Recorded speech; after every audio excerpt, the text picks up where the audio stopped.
கர்த்தருடைய பரிசு நாமத்திற்கு ஸ்தோத்திரம் உண்டாவதாக. இன்றைய ஜீவவார்த்தை நிகழ்ச்சியை கேட்டுக்கொண்டிருக்கும் அனைவரையும் கர்த்தருடைய பரிசு நாமத்தினால் வாழ்த்துகிறேன், ஆசீர்வதிக்கிறேன்.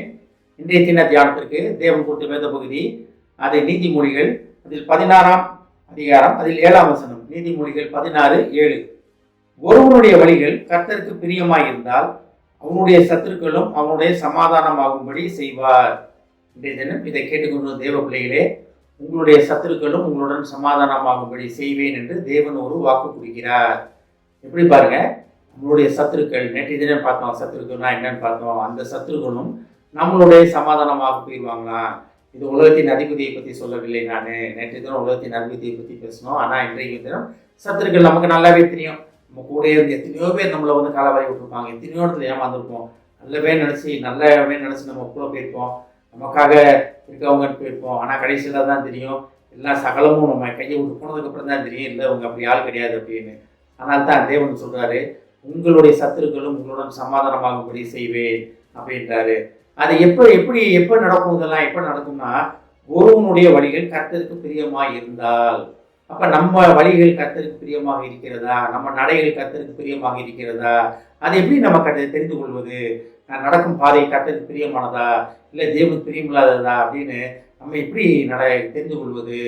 எப்படி நம்ம நடக்கும்போது நம்ம காதுகளே சத்தம் கேட்கும், வழி இதுவே இதுவே நடவுகள் என்ற சத்தம் உங்கள் காதுகளில் கேட்கும் அப்படின்னு நம்ம வேதத்தில் படிக்கிறோம், ஏசாயால படிக்கிறோம். அப்போ வழி இதுவே இதிலே நடவுகள் என்று தேவன் நம்மளுடன் பேசிக்கொண்டே இருக்கிற தேவன் வந்து பேசாத தேவன் கிடையாது. நீ என்கிட்ட கேட்டுக்கிட்டே நான் பேசாம காதையை காத மாதிரி உட்காந்துருப்பேன்ற தேவன் கிடையாது. வாயிலிருந்து சொல் பெறுவதற்கு முன்பாகவே கட்டளை பிறந்தது தானியேலுக்கு சொன்ன அதே தேவன் இன்றைய தினம் முன்கூட்டியே அதே மாதிரி சொல்ல ஆசைப்படுகிறார். நீ என்ன கேட்க ஆரம்பிக்கிறதுக்கு முன்பாகவே தேவனுக்கு தெரியும் நீங்க என்ன கேட்க போறீங்க, என்ன செய்ய போறீங்க என்று.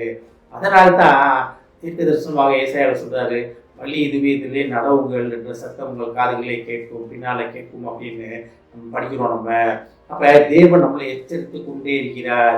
இதை செய்யாத, இந்த இடத்துக்கு போகாத, இந்த இடத்துல உட்காராத, முட பேசாத அப்படின்னு சொல்லிக்கொண்டே இருக்கிறார். இது வந்து ஆவின் அபிஷேகத்தினால் நம்ம தெரிந்து கொள்ள முடியும். அது இல்லாட்டி நம்ம கொஞ்சம் போராடி கொண்டே இருக்க வேண்டியதுதான். அப்ப நம்ம கர்த்தரின் சத்தத்தை எப்படி கேட்க முடியும்னா, ஆவியான ஒரு அபிஷேகத்தின் மூலமாகத்தான் தேவனுடைய சத்தத்தை கேட்க முடியும். தேவனுடைய சத்தத்தை வந்து ஆவியான அபிஷேகம் இல்லாமல் கேட்பது வந்து என்னை பொறுத்தளவுக்கு இயலாத காரியம். அது எப்படி என்ன சொல்ல தெரியல, ஆனால் என்னை பொறுத்தளவுக்கு அது ஒரு இயலாத காரியம். ஆவியானவர் மூலமாக தான் தேவனுடைய திட்டத்தை நம்ம தெரிந்து கொள்ள முடியும். ஆவியானவர் மூலமாக தான் கர்த்தருடைய வழி நடத்துதுன்னு நம்ம புரிந்து கொள்ள முடியும். அப்போ கர்த்தருக்கு பிரியமானபடி எப்படி நடக்க முடியும்னா, ஆவியின் அபிஷேகத்தில் நிரம்பி ஜெபமுட்டு நம்ம போகும்போது கர்த்தருக்கு பிரியமான வழிகளை நம்ம நடப்போம். காலையில் எழுந்திரிச்ச உடனே நம்ம ஒரே ஒரு வார்த்தை கேட்க வேண்டியதுதான் தேவன், ஆண்டவரே இன்றைய தினத்தை உம்மட கொடுத்துறேன், ஆவியானவரே என்னை வழி நடத்துங்க, உங்களுக்கு பிரியமில்லாத இடத்துக்கு நான் போகக்கூடாது தகப்பனே அப்படின்னு ஒரு வார்த்தை கேட்டோம்னு வச்சுக்கோங்களேன், அதி அற்புதமாக தேவன் நம்மளுடன் வந்து நம்மளை வழிநடத்த வல்லவராக இருக்கிறார். நம்ம எந்த இடத்துல இருக்கோம்? தேவனுக்கு பிரியமானபடி நடப்பதற்கு ஆயத்தமாகும். அப்பதான் அவரோட சத்துருக்களும் நம்மளோட சமாதானமாகும்படி செய்வேன் அப்படின்றாரு. எதிரிகள் சமாதானமாக, சத்துருக்கள் சமாதானமாக எப்போ ஏற்பட்ட ஒரு பாக்கியம்னு நினைக்கிறீங்க? கடைசி வரைக்கும் போராட்டத்தை வாழணும்னு ஆசைப்படுவோமா? கிடையாது இல்லையா? நம்ம வந்து சந்தோஷம் சமாதானமாக எல்லாருடையும் இருப்பதற்காக நம்மளோட அழைப்பு, நம்மளோட எண்ணம் தான். ஆனால் தேவனுக்கு பிரியமான வழியில் நம்ம நடக்கும் பொழுது தேவனே நமக்காக மேற்கொண்டு யுத்தம் செய்கிறவர், நமக்காக யுத்தம் செய்ய வந்தவர் அவரு.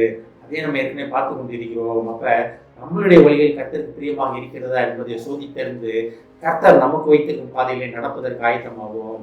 ஜெபிப்போம். எங்களை அதிகமான அன்பின் பரலோக பிதாவே, எங்களுடைய வழிகள் உமக்கு பிரியமானபடி இருந்தால் எங்கள் சத்துருக்களும் எங்களுடன் சமாதானமாகும்படி செய்வேன் என்று சொன்ன மகா கிருபையான வாக்குக்காக நன்றி ஆண்டவரே. ஆவியின் அபிஷேகத்தால் உங்களுடைய வழிகள் உமக்கு பிரியமானபடி இருக்கும்படி உங்களுடைய வழிகளை நாங்கள் தெரிந்து கொண்டு எங்களை குறித்து உங்களுடைய வழிகளை நாங்கள் தெரிந்து அதிலே நடக்க, அதிலே நிலைத்து நிற்க எங்களை தயார்படுத்தி கொண்டிருப்பதற்காக நன்றி ஆண்டவரே.